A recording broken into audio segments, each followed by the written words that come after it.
दाऊद अलैहिस्सलाम का सिलसिला नसब यहूदा बिन याकूब से जा मिलता है।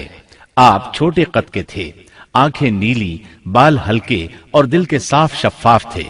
आप बनी इसराइल पर हुकूमत करने लगे। अल्लाह ताला ने इनकी हुकूमत को मजबूत कर दिया और यूं बनी इसराइल एक बार फिर यकजा हो गए। अल्लाह ताला ने आप पर बहुत से मोजज़ात जाहिर फरमाए। आप पर एक किताब भी नाजिल हुई जिसे जबूर के नाम से जाना जाता है। अल्लाह ताला सूरत निसा आयत 163 में फरमाते हैं, हमने दाऊद को जबूर अता फरमाई। आप तमाम इंसानों से ज्यादा खूबसूरत आवाज वाले थे। सही बुखारी की एक हदीस में है कि एक मर्तबा रसूलुल्लाह सल्लल्लाहु अलैहि वसल्लम ने अबू मूसा अशअरी रजी अल्लाह अन्हु को कुरान मजीद की तिलावत करते सुना। उनकी आवाज बहुत खूबसूरत थी। आप उनकी क़िरात तवज्जुह से सुनने लगे। फिर आपने फरमाया, ए अबू मूसा, तुझे दाऊद अलैहिस्सलाम जैसी बेहतरीन आवाज अता की गई है। अल्लाह ताला ने आपकी आवाज को भी एक मौजज़ा बना दिया, और वो ऐसे कि जब दाऊद अलैहिस्सलाम जबूर की तिलावत करते तो पहाड़ उसको सुनकर आपके साथ तस्बीह शुरू कर देते, और जब परिंदे ये आवाज सुनते तो उनके पास आकर अपनी गर्दनें झुकाकर बैठ जाते और तस्बीह में उनके साथ शामिल हो जाते, अपनी जगह से हरकत भी न करते। अल्लाह ताला सूरह सबा आयत 10 में फरमाते हैं, ए पहाड़ों, इसके साथ रग़बत से तस्बीह पढ़ा करो, और परिंदों को भी यही हुक्म है। खुद दाऊद अलैहिस्सलाम के बारे में अल्लाह ताला का फरमान है, और हमारे बंदे दाऊद को याद करें जो बड़ी कुव्वत वाला था, यकीनन वो बहुत रुजू करने वाला था। इसी तरह अल्लाह ताला सूरतुल अंबिया आयत 79 में फरमाते हैं, और हमने पहाड़ को दाऊद के ताबे कर दिया जो तस्बीह करते थे, और परिंदों को भी, और हम ही ये सब कुछ करने वाले थे। इसी तरह सूरह स्वाद आयत 18 और 19 में अल्लाह ताला फरमाते हैं, यकीनन हमने पहाड़ों को उसके ताबे कर रखा था कि उसके साथ शाम को और सुबह को तस्बीह खानी करें, और परिंदे भी सब के सब उनके ताबे रहते थे। ये दाऊद अलैहिस्सलाम के मोजज़ात थे। अल्लाह ताला ने और भी कई मोजज़ात से उन्हें नवाजा था। अल्लाह ने आपके लिए लोहे को नर्म फरमा दिया था। आप लोहे से इस तरह चीजें बना लेते थे जिस तरह लोग गारे और मिट्टी से बना लेते हैं। आप लोहे से जिरहें बनाते थे। नूह अलैहिस्सलाम से पहले भी जिरहें होती थीं, लेकिन वो तख्तियों की मानंद होती थीं।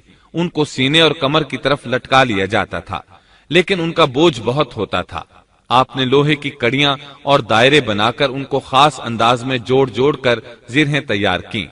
ये बहुत हल्का लिबास था और पूरे जिस्म को दुश्मन के वार से महफूज रखता था। अल्लाह ताला सूरह सबा आयत 10 और 11 में फरमाते हैं, और हमने उसके लिए लोहा नर्म कर दिया कि तू पूरी पूरी जिरहें बना और जोड़ों में अंदाजा रख। तुम सब नेक काम किया करो, यकीन मानो कि मैं तुम्हारे आमाल देख रहा हूं। इन आयात में अल्लाह ताला फरमाते हैं कि दाऊद अलैहिस्सलाम को हमने हुक्म दिया कि जिरहें लोगों के लिए निहायत मौजू होनी चाहिए। उनकी कड़ियों को बड़े मुनासिब अंदाज में जोड़ना, न इस कदर मोटी हो कि उनका वजन बढ़ जाए, न इस कदर पतली कि जल्द कट जाएं और अपना मकसद पूरा न कर सकें। इसी तरह अल्लाह ताला सूरतुल अंबिया आयत 80 में फरमाते हैं, और हमने उसे तुम्हारे लिए लिबास बनाने की कारीगरी सिखाई ताकि लड़ाई के जरर से तुम्हारा बचाव हो सके। क्या अब तुम शुक्रगुजार बनोगे? बहरहाल इस सनत के मूजिद दाऊद अलैहिस्सलाम हैं। अल्लाह ताला ने आपकी हुकूमत को खूब मजबूत किया, आपको जबरदस्त फजाइल और मोजज़ात से माला माल किया। अल्लाह ताला सूरत स्वाद आयत 20 में फरमाते हैं, और हमने उसकी सल्तनत को मजबूत कर दिया था और उसे हिकमत दी थी और बात का फैसला समझा दिया था। आप लोगों के दरमियान निहायत आदिलाना फैसले फरमाते थे। आप नबी भी थे, बादशाह भी और काजी भी। आपकी हुकूमत के मुतालिक कई अहकामात नाजिल हुए। इनमें से कुरान मजीद में एक हुक्म अजीब अंदाज से आया है। हुआ यूं कि आपने इबादत और अदालत के लिए औकात मुकर्रर कर रखे थे। इबादत के लिए एक जगह बनवा रखी थी। दिन में फैसले करते, रात को इबादत। जब इबादत करते तो किसी को उनके पास आने की इजाजत नहीं थी। एक रोज ऐसा हुआ कि 2 आदमी बगैर इजाजत अंदर आ गए। दरवाजा बंद था, लेकिन वो दीवार फांद कर अंदर आ गए। आप डर गए कि कहीं हमला आवर न हो। اللہ تعالیٰ سورۃ صاد آیت 21 اور 22 میں فرماتے ہیں، اور کیا تجھے جھگڑا کرنے والوں کی بھی خبر ملی جبکہ وہ دیوار پھاند کر محراب میں آ گئے؟ جب یہ داؤد کے پاس پہنچے تو وہ ان سے ڈر گئے۔ وہ کہنے لگے، خوف نہ کیجیے، ہم مقدمہ کے 2 فریق ہیں، ہم میں سے ایک نے دوسرے پر زیادتی کی ہے، لہٰذا آپ ہمارے درمیان حق کے ساتھ فیصلہ کر دیجئے اور ناانصافی نہ کیجیے اور ہمیں سیدھی راہ بتا دیجیے۔ داؤد علیہ السلام نے فرمایا، بتاؤ تمہارا کیا مسئلہ ہے؟ ان میں سے ایک نے کہا، یہ میرا بھائی ہے، اس کے پاس 99 دمبیاں ہیں اور میرے پاس ایک ہی دمبی ہے، لیکن یہ مجھ سے کہہ رہا ہے کہ اپنی یہ ایک بھی مجھے دے دے اور مجھ پر بات میں بڑی سختی برتتا ہے۔ اس آیت کی تفسیر میں ہے کہ ایک دمبی والے بھائی نے کہا، یہ میرا بھائی بہت چالاک ہے، برے طریقے سے بات کرتا ہے، کہتا ہے کہ میری دمبیاں چرنے جاتی ہیں تو اس اپنی ایک دمبی کو بھی ان کے ساتھ بھیج دیا کرو۔ جب میری دمبی اس کی دمبیوں کے ساتھ آنے جانے لگ گئی تو اب یہ کہتا ہے کہ یہ بھی میری ہے، اب میں خالی ہاتھ ہوں، اس طرح میں اس کے ظلم کا نشانہ بن چکا ہوں۔ داؤد علیہ السلام نے فوراً کہا، اس کا اپنی دمبیوں کے ساتھ تیری ایک دمبی ملا لینے کا سوال واقعی تیرے اوپر ایک ظلم ہے، اور اکثر حصے دار اور شریک ایسے ہی ہوتے ہیں کہ ایک دوسرے پر ظلم کرتے ہیں، سوائے ان لوگوں کے جو ایمان لائے اور جنہوں نے نیک عمل کیے، اور ایسے لوگ بہت ہی کم ہیں۔ داؤد علیہ السلام نے دوسرے بھائی کی بات سنے بغیر ہی اسے ظالم ٹھہرا دیا۔ آپ کا فیصلہ سنتے ہی دوسرا بول اٹھا، آپ نے میری بات تو سنی ہی نہیں اور فیصلہ دے دیا، پہلے آپ میری بات تو سنتے۔ داؤد علیہ السلام فوراً بھانپ گئے کہ ان سے غلطی ہوئی ہے اور سمجھ گئے کہ یہ اللہ تعالیٰ کی طرف سے آزمائش ہے۔ آپ نے فوراً توبہ کی، اللہ کی طرف رجوع کیا اور استغفار کرنے لگے۔ اور داؤد سمجھ گئے کہ ہم نے انہیں آزمایا ہے، پھر تو اپنے رب سے استغفار کرنے لگے اور عاجزی کرتے ہوئے سجدے میں گر پڑے اور پوری طرح رجوع کیا۔ پس ہم نے بھی ان کا وہ قصور معاف کر دیا، یقیناً وہ ہمارے نزدیک بڑے مرتبے والے اور بہت اچھے ٹھکانے والے ہیں۔ اس کے بعد اللہ تعالیٰ سورۃ صاد آیت 26 میں فرماتے ہیں، اے داؤد، ہم نے تمہیں زمین میں خلیفہ بنا دیا، تم لوگوں کے درمیان حق کے ساتھ فیصلہ کیا کرو اور اپنی نفسانی خواہش کی پیروی نہ کرو، ورنہ وہ تمہیں اللہ کی راہ سے بھٹکا دے گی۔ یقیناً جو لوگ اللہ کی راہ سے بھٹک جاتے ہیں ان کے لیے سخت عذاب ہے، اس لیے کہ انہوں نے حساب کے دن کو بھلا دیا ہے۔ اس طرح داؤد علیہ السلام اللہ تعالیٰ کے اس فرمان کے مطابق فیصلے کرنے لگے۔ اللہ کے ہاں ان کا احترام اور اکرام اور بڑھ گیا۔ آپ کثرت سے روزے رکھتے اور خوب عبادت کرتے۔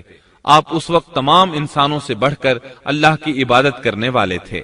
امام بخاری نے ایک حدیث نقل کی ہے جس کے الفاظ کچھ اس طرح ہیں، اللہ تعالیٰ کے نزدیک سب سے محبوب نماز داؤد علیہ السلام کی نماز ہے، اور اللہ تعالیٰ کی طرف سب سے محبوب روزہ داؤد علیہ السلام کا روزہ ہے۔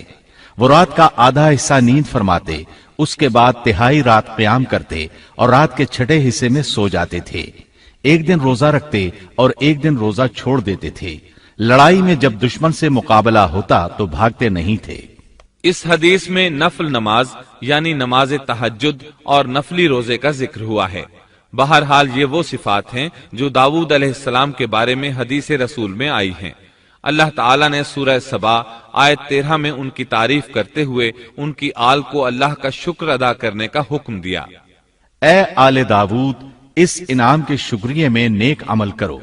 داؤد علیہ السلام کی ایک صفت یہ تھی کہ آپ بہت شکر گزار تھے، اور ایسے لوگ کم ہی ہوتے ہیں، جیسا کہ سورہ سبا آیت 13 میں اللہ تعالیٰ فرماتے ہیں، اور میرے بندوں میں سے شکر گزار بندے کم ہی ہوتے ہیں۔ داؤد علیہ السلام میں جیسے دیگر بہت سی خوبیاں تھیں، وہاں ایک بہت عظیم خوبی یہ بھی تھی کہ وہ ایک بادشاہ ہونے کے باوجود ایک درہم بھی سلطنت کے بیت المال سے نہیں لیتے تھے۔ اپنا اور اپنے اہل و عیال کا بوجھ خود اٹھاتے تھے، اور اپنی محنت اور ہاتھ کی کمائی سے حلال روزی حاصل کر کے اپنے اہل و عیال کو کھلاتے تھے۔ داؤد علیہ السلام کی اس عظیم صفت کو نبی کریم صلی اللہ علیہ وسلم نے یوں بیان کیا ہے، صحیح بخاری میں ہے، کسی انسان نے اس شخص سے بہتر روزی نہیں کھائی جو خود اپنے ہاتھ سے کما کر کھاتا ہے۔ اللہ کے نبی داؤد علیہ السلام بھی अपने हाथ से काम करके रोजी खाया करते थे। बाज मुफस्सिरीन बयान करते हैं कि दाऊद अलैहिस्सलाम दुआ मांगा करते थे कि ए मेरे अल्लाह, कोई ऐसी सूरत पैदा कर दे कि मेरे लिए हाथ की कमाई आसान हो जाए, क्योंकि मैं बैतुल माल पर अपना बोझ नहीं डालना चाहता। तो अल्लाह ताला ने आपकी इस ख्वाहिश को इस फजीलत के साथ कबूल फरमाया कि उनके हाथ में लोहे को मोम की तरह नरम कर दिया, जिससे वो जिरहें बनाते और उन्हें फरोख्त करके अपने अहलो इयाल की किफालत करते। दाऊद अलैहिस्सलाम ने कितनी उम्र मुबारक पाई, इसमें इख्तिलाफ है। चुनांचे इसके मुताल्लिक मुअर्रिखीन के अक़वाल के अलावा कोई मुस्तनद बात नहीं मिलती। अब्दुल्लाह बिन अब्बास रज़ी अल्लाहु अन्हुमा फरमाते हैं कि दाऊद अलैहिस्सलाम की वफात हफ्ते के दिन अचानक हुई। वो हफ्ते के दिन मुकर्ररा इबादत में मशगूल थे और परिंदे कतारे बांधे उन पर साया फिगन थे कि अचानक इस हालत में उनका इंतकाल हो गया। इसके बाद आपके फर्जंदे अर्जुमंद ने उमूर सल्तनत को संभाल लिया। ये सुलेमान अलैहिस्सलाम थे।